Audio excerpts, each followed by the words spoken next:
Hey, ankavalina trano arabandanareo any atokantrano any. Tonga soa eto amin'ny .gg mona .kik and games dia fandaharana anankiray mikasika ny tontolon'ny jeux vidéo sy ny kolontsaina geek. Fandaharana iray izay arahinareo eto amin'ny Cool TV isaky ny sabotsy alina amin'ny fito toy izao.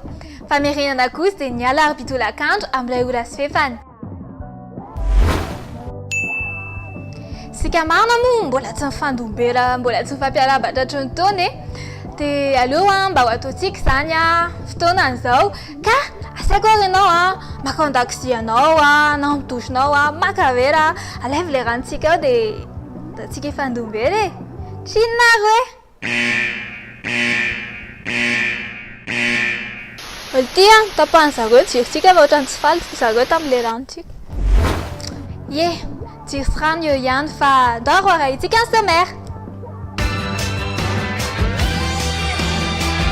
Voalohany dia anaraka vaovao kely momba ny tontolon'ny e-sport sy ny fampianarana isika.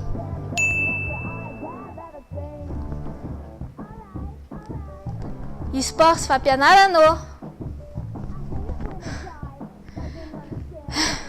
tsy tafaly ty le connexion.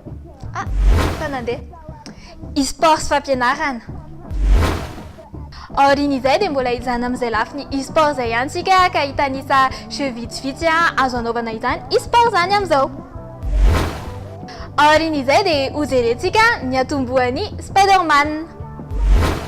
Ary farany dia anaraka kely portrait an'i Tolkien isika.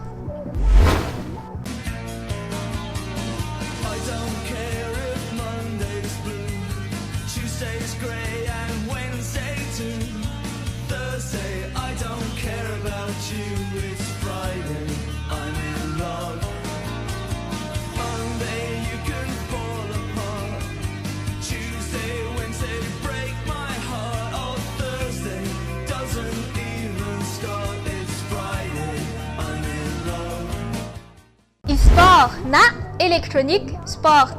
Any an-dafiana izy ity efa miroborobo tokoa. Eto amintsika moa izy vao manomboka misandratra tokoa dia izay ary no entiko anareo zao vaovao farany momba ny e-sport any an-dafiana sy ny fampianarana. Misy fanadihadiana kely izy ity mety tena mampitsiriritra. Za aloha tena mitsiriritra tokoa fa aleo ianareo mahita hoe inona ary misy any an-dafy any amin'izao.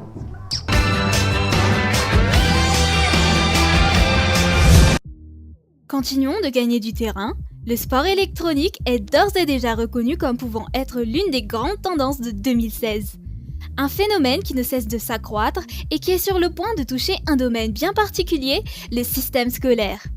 L'e-sport dans les salles de classe? Il semblerait que oui, puisqu'une école norvégienne, la Garns Videregående, prévoit de proposer des cours de League of Legends, CSGO, Dota 2, Smite ou encore de StarCraft 2 à ses étudiants dès août 2016. Une pratique quelque peu surprenante de la part d'un établissement scolaire, mais qui en réalité comporte bon nombre d'avantages pour les pratiquants. Et si pour rattraper ses notes en maths, on compensait par son skill sur Dota 2?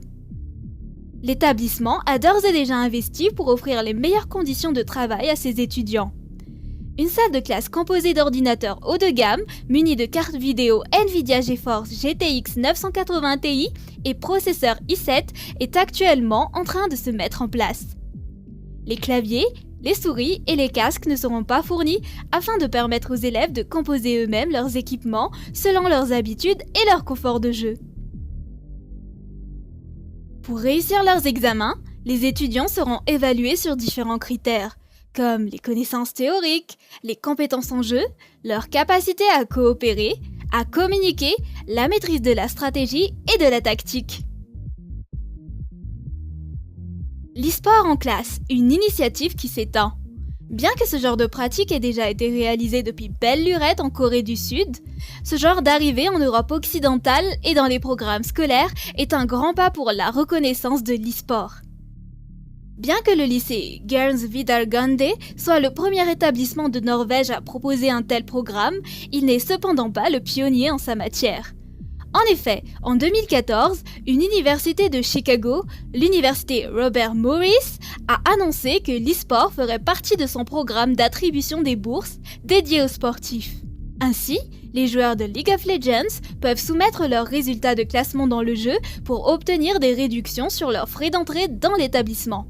L'année dernière, c'est une école de Suède également qui annonçait ouvrir une formation similaire à celle du lycée de Norvège. Évidemment, les candidatures ont été nombreuses. Je ne sais pas vous, mais si une école de ce genre ouvre dans mon quartier, je serai sans doute la première à revenir sur les bancs de l'école. Hijanona amin'izay lafiny e-sport zay ihany isika, nisy youtubeur anankiray moa zany Trash namoaka vidéo izy momba ny hoe hoazy inona ireo jeu tena hoe mety raha idirana amin'izay e-sport zay na koa ireo jeu mahaliana raha hojerena satria ny e-sport moa misy mipilalao dia misy ihany koa nefa mpijery dia misy jeu sasany zao tena mety tsy mahaliana ny olona mihitsy ny hoe dia hijery zany ny amin'ny palais ny amin'ny tsy haiko zany niarina fa zay ary no entinareo izao ny titre an'ilay vidéo moa zany dia e-sport, argent, baston, quel jeu choisir? Ndao ary!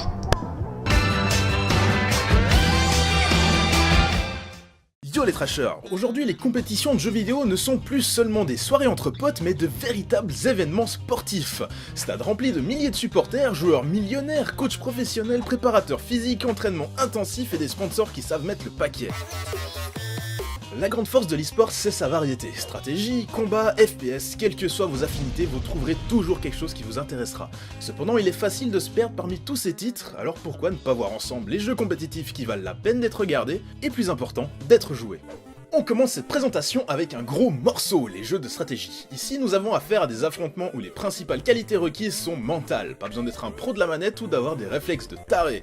On prend un carnet de notes, un crayon, et c'est parti. Pokémon, c'est aussi pour les grands, car derrière une image, il faut bien le dire, enfantine, se cache un tout autre monde, celui des stratèges. Et là, les gens, ça ne rigole plus. Là où le mode solo n'est qu'une promenade de santé, le multi de Pokémon se caractérise par un subtil mélange de mind games et de coups de poker. Quand il ne fait pas le gros titre des journaux. Bien que Pokémon soit une des licences les plus grand public du marché, elle est aussi une des plus sélectives sur l'accession à son niveau le plus élevé. C'est des heures qu'il vous faudra pour amener le moindre de vos Pokémon à la qualité requise pour jouer sérieusement. C'est d'ailleurs tellement la galère que les fans se ruent sur des logiciels non officiels comme Showdown qui permettent de combattre d'autres joueurs sans investir du temps dans l'entraînement de ces créatures. En tant que spectateur, regarder du Pokémon est plaisant si la lenteur relative des matchs ne vous repousse pas. Pas besoin de connaître les termes techniques ou toutes les attaques, la grande force de cette série est son côté très visuel, on comprend directement tout ce qui se passe à l'écran. That wars are only won upon the anvil of honor. Amateur de jeux de cartes ou non, vous n'avez pas pu passer à côté de Hearthstone, le rouleau compresseur de chez Blizzard. Grâce à des règles très simples, des animations flashy, un rythme extrêmement rapide et une finition aux petits oignons, Hearthstone a su s'attirer les faveurs du grand public. En match, le but sera d'aller taper les points de vie adverses avec vos créatures et vos sorts. Bon, dit comme ça semble un peu simpliste, mais le gameplay de ce jeu est relativement profond. Regarder du Hearthstone implique donc de connaître les cartes et leurs effets, sous peine de ne rien comprendre. On notera que Hearthstone se présente comme un free-to-play, mais ne vous leurrez pas, il lorne fortement du côté du pay-to-win. Afin de vous battre sur un pied d'égalité avec la crème des joueurs, il vous faudra les meilleures cartes, et pour les obtenir, vous devrez passer à la caisse. On retrouve Blizzard avec un STR, ici pas de tour par tour, on se plonge direct dans l'adrénaline de la stratégie en temps réel. Jouer à StarCraft 2 demande un niveau hallucinant d'action par minute, et ce pour des durées pouvant atteindre des heures. Ce n'est pas un hasard si un grand nombre de pro-players ont dû arrêter leur carrière prématurément pour cause de blessures au poignet. Canal carpien, canal carpien. En tant que spectateur, une connaissance accrue du jeu n'est pas vitale pour apprécier une partie, cependant vous risquez de passer à côté de bon nombre de détails, et rien de plus frustrant que d'être dans une foule en folie sans savoir ce qui s'y passe. StarCraft, c'est malheureusement aussi des histoires de matchs truqués. En octobre 2015, le pro-player Yoda aurait ainsi reçu près de 30 000 $ pour simuler une défaite. L'enquête conduira à l'arrestation de 12 personnes, dont certaines ayant carrément des liens avec la mafia sud-coréenne. Ouais, un vrai monde de thugs, l'e-sport. N'en déplaise à ses concurrents directs comme Tekken ou Mortal Kombat, Street Fighter s'est imposé comme la référence en termes de jeu de baston. Ici on ne gagne pas simplement en appuyant sur toutes les touches sans réfléchir. Street Fighter, c'est un gameplay technique et profond, donnant des combats hauts en couleur tout en restant très lisible, ce qui le rend plaisant à regarder, même pour un néophyte. Ouais, bien sûr, Street Fighter, c'est aussi ça. Wow. Okay, oh, the crowd goes wild. Oh! That might be a yellow card. Plus sérieusement, cette série nous a offert de grands moments de hype pure, dont certains resteront à jamais dans l'histoire de l'e-sport. Presque 30 ans après la sortie du premier opus, Street Fighter est désormais le jeu de combat le plus populaire, et avec la sortie imminente de son prochain opus, la série a encore de très beaux jours devant elle. Oh my goodness! Oh! Double slam!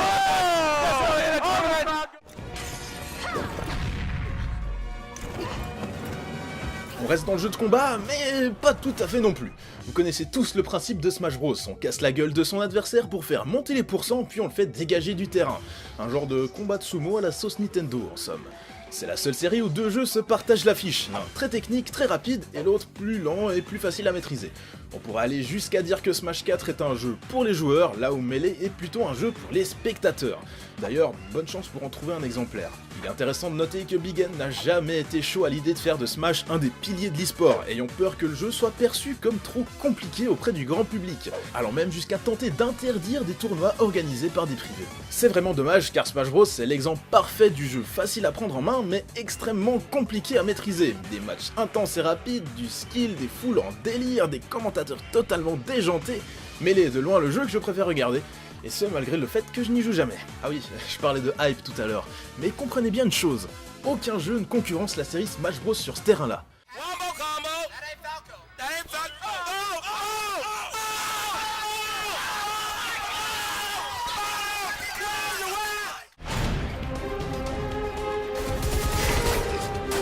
On prend de la distance et on s'équipe en conséquence. Bienvenue dans le monde des FPS. Sur la montagne des FPS qui sortent chaque année, aucun n'arrive à inquiéter CSGO, qui fait partie H24 des 3 jeux les plus populaires sur Twitch, dépassant même pour la première fois le million de spectateurs simultanés en mars 2015. On pourra se demander pourquoi parmi le genre extrêmement populaire du FPS, la seule scène e-sport à connaître un succès démentiel est celle de Counter-Strike. Une partie de la réponse réside dans le principe même d'une partie, du gameplay asymétrique mais très bien pensé, des maps conçues de manière à faire bouger les joueurs constamment, et pas de régénération de PV automatique, du bon vieux FPS old school quoi. Et évidemment, pas besoin d'être un spécialiste pour apprécier un bon vieux headshot ou un comeback spectaculaire d'une équipe en difficulté. En bref, CSGO c'est simple à regarder, facile à comprendre tout en proposant un gameplay exigeant et tactique, la recette du succès pour qui souhaite créer un jeu joué compétitivement. Et oui, les graphismes ne font pas tout. Cependant, tout n'est pas rose et plusieurs scandales ont éclaté dans l'univers Counter-Strike, comme dans une interview en été 2015 où le pro player Corey Friesen a déclaré au calme que toute sa team se dopait à l'Adderall, substance qui augmente l'attention et la concentration. Là où ça fait mal, c'est que l'équipe en question était Cloud9, une des plus grandes équipes mondiales.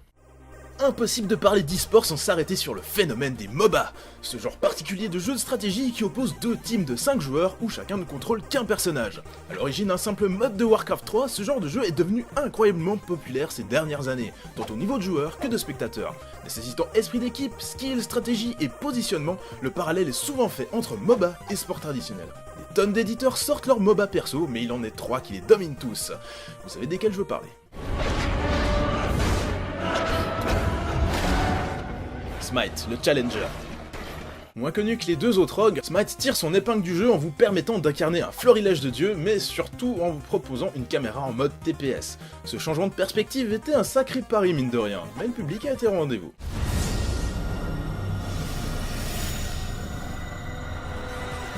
Et on arrive chez les boss finaux du e-sport game, League of Legends et Dota 2. Lequel est le meilleur? Chacun a son opinion là-dessus et on pourrait en parler pendant une vidéo entière sans arriver à une conclusion objective. Parce que bon, les deux jeux sont tout de même très similaires, ce qui rend leur cohabitation au sommet de l'e-sport encore plus incroyable. Ces deux jeux caractérisent tout ce qui fait de l'e-sport un vrai phénomène, des stars mondiales, des périodes de transfert, des stades remplis et surtout de l'argent. Riot Games finance les meilleurs joueurs de LoL à raison d'environ 2000 $ par mois et le prize pool de l'international 2015 de Dota 2 s'élevait à 18 millions $.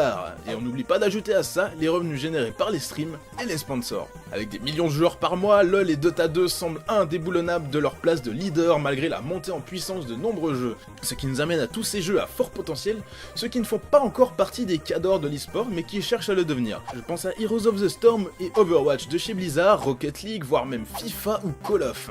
Leur scène e-sport grandit de mois en mois et certains titillent déjà les jeux les plus populaires en termes d'audience et de joueurs. Et nous voilà à la fin de cette vidéo. L'e-sport est un monde en plein boom et perso je trouve ça génial qu'on puisse voir naître sous nos yeux une nouvelle discipline sportive. On est vraiment au tout début d'une superbe aventure.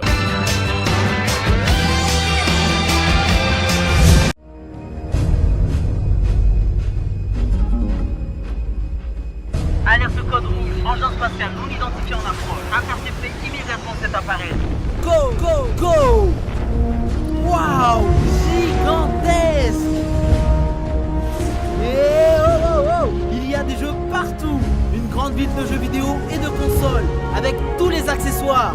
PS2, PS3, PS4, tout y est! PSP, oui! Xbox, attendez, il y a une inscription, je vais prendre de l'altitude. Gascom! Oui, c'est Gascom! Gascom, la référence en jeux vidéo. Sandraitsika dia hiditra ao amin'ny tontolon'ny comics Spider-Man. Ho ana manokana ny tena tadidiko vao hoe Spider-Man zany dia le dessin animé taloha nandeha isakatoandro tamin'ny fahitalavitra iny.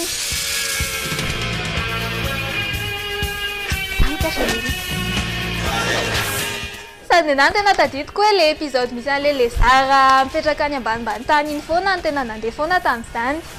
Taty aoriana moa dia voaka ireo film hoe ny tena namaky an'le comics mety vitsy angamba ny tena nanana an'izay hoe chance zay.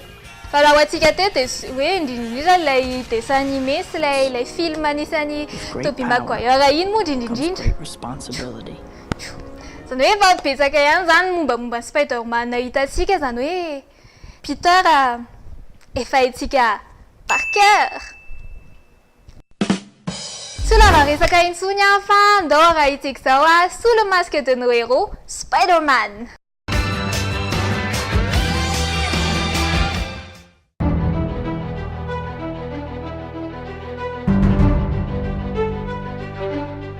Superman, X-Men, Blade, Green Lantern, Kick-Ass, Watchmen, Batman ou encore Avengers.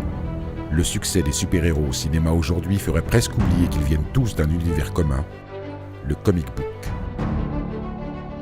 Alors que les films s'approprient le box-office, nous avons voulu revenir sur les origines de ces personnages qui nous font rêver.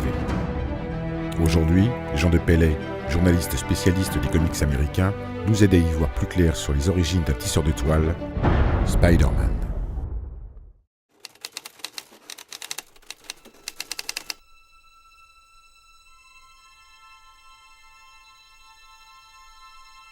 Alors les origines de Spider-Man, c'est quelque chose de compliqué et c'est sujet à polémique. On va dire que ça commence en 1953. 1953, Marvel, qui ne s'appelait pas Marvel à l'époque, mais Atlas, décide de ressortir les super-héros qui ont fait sa gloire dans les années 40. Ça concerne donc Submariner, Captain America et la Torche Humaine.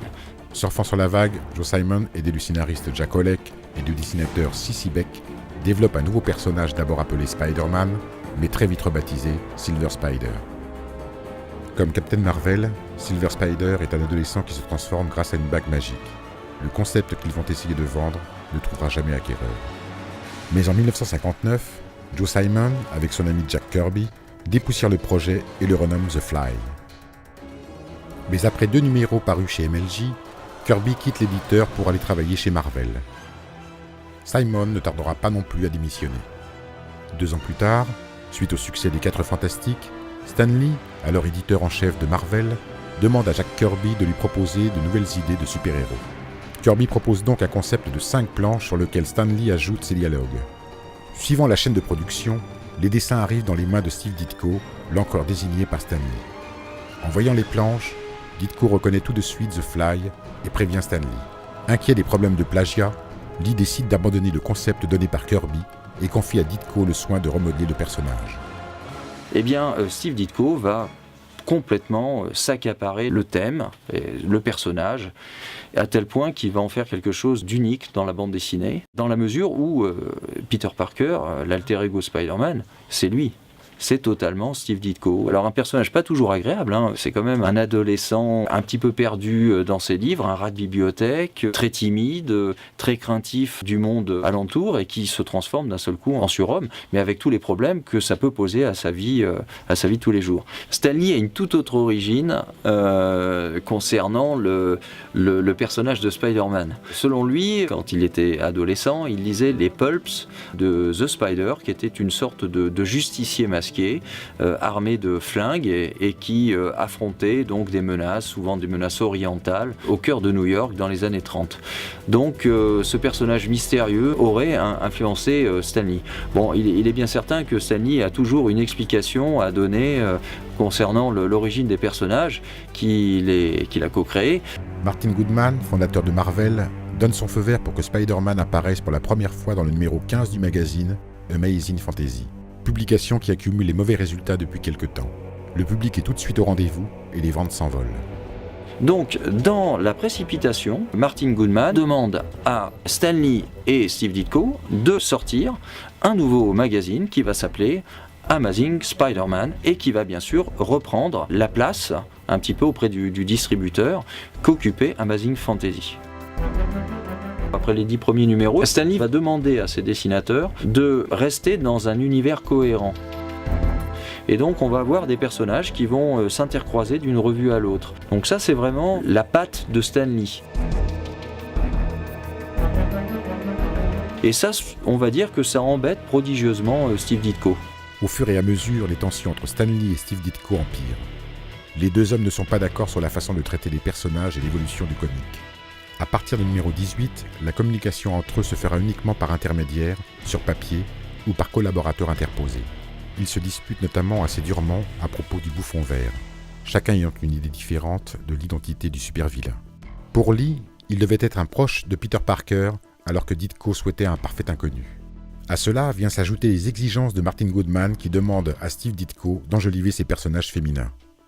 À l'époque, il y a la belle Gwen Stacy, la jolie blonde qui est camarade de Peter Parker, et il y a une autre fille dont on n'a pas encore vu le visage, qui est toujours cachée, c'est Mary Jane Watson. On sait qu'elle est brune et ça s'arrête là. Stan Lee voudrait bien sûr donner un espèce de, pas de triangle amoureux, mais des espèces de bluettes un petit peu d'adolescents qui seraient parfaitement à l'ordre du jour dans les années 60, 65, ça commence, la révolution sexuelle est en marche, les jupes se raccourcissent, les personnages féminins sont plus jolis à regarder, et Stan Lee voudrait aller dans cette direction. Steve Ditko s'emporte. Il ne souhaite pas qu'on lui dise ce qu'il doit faire avec son personnage.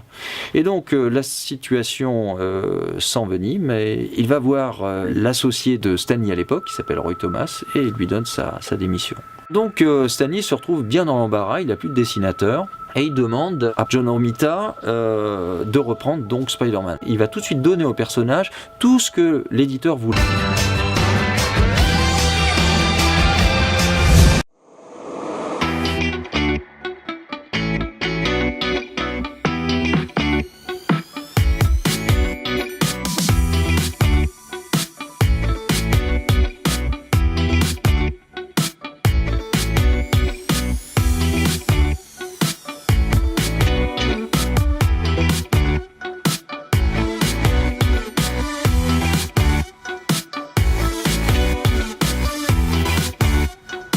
Sandray tsika de hiditra amin'ny tontolon'ny fantasy moa zany. Tolkien na amin'ny tena anarany hoe John Ronald Reuel Tolkien, izay fantatra kokoa amin'ny fiantsonana azy hoe Tolkien tsotra izao moa, dia anisan'ny mpanoratra fantasy tena malaza dia malaza tokoa. Anisan'ny asany soratany The Hobbit sy Seigneur des Anneaux. Ngamba mety efa vitsiny tsy mahafantatra an'ireo raha momba ny sarimihetsika, fa izy ireo dia boky aloha tantara fantasy. Be lava be. Dia izay no tena nampiavaka anazy ity ao amin'ny tontolo kolontsaina geeka moa zany azo ilazaina zany, dia izy azo antsoina hoe père de la fantaisie moderne. Tsisy akory namorona ny style hoe fantaisie fa nisy mpanoratra hafa teo alohany maromaro izy ireo, fa izy no anisan'ny tena hoe nanamarika tokoa sady izy tena tia mihitsy le détail an'le univers zany tena feno tanteraka. Dia izay no tena nampiavaka anazy, dia portrait an'izy ity no entiko anareo izao portrait an'i Tolkien.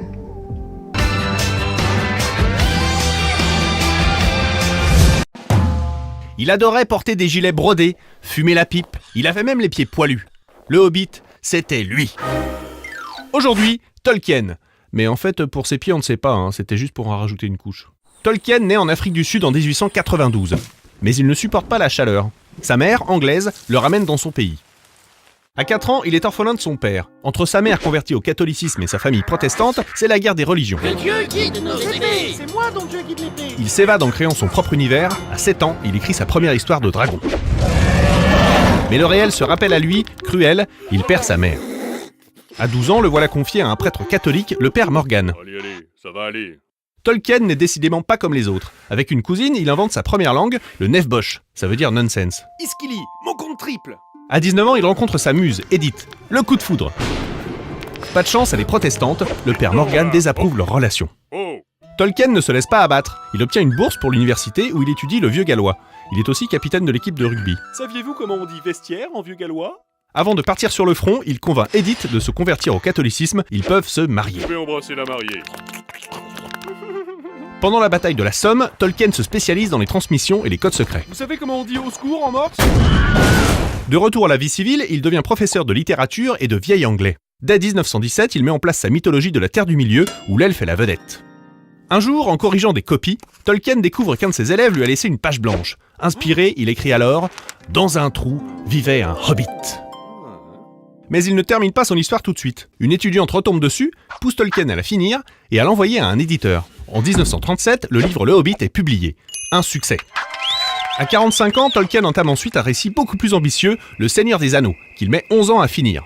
Il faut dire qu'il s'attache à tous les détails, comme le cycle de la Lune. J'avais dit pleine, c'est pas compliqué à comprendre, non? Oh! Les premiers lecteurs du Seigneur des Anneaux sont les membres de son cercle littéraire tourné vers le fantastique. Et alors, la princesse à forte poitrine? Excellent, Incroyable. excellent, c'est savoureux. Les ancêtres des geeks, quoi. Après sa mort en 73, l'œuvre de Tolkien, augmentée de quantité de publications posthumes, devient culte et fascine dans le monde entier.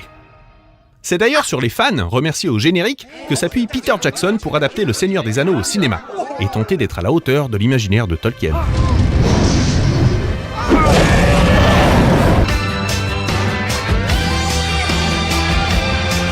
Am latsinainy zao amin'ny page Facebook anay dia isy indray ny lalao izay iarahana amin'ny Gascom mankady fotsy ka azo adino ary a latsinainy a amin'ny page Facebook-ny .gg mitony lalao miaraka amin'ny Gascom dia farana eto aloha ny fandaharantsika an'io a fotoanantsika manaraka sabotsy alina amin'ny fito toy izao famerenana kosa dia niala mpitolakandro amin'ny ray ora sy fefany. Zay dia veloma mandra-piana veloma daholo.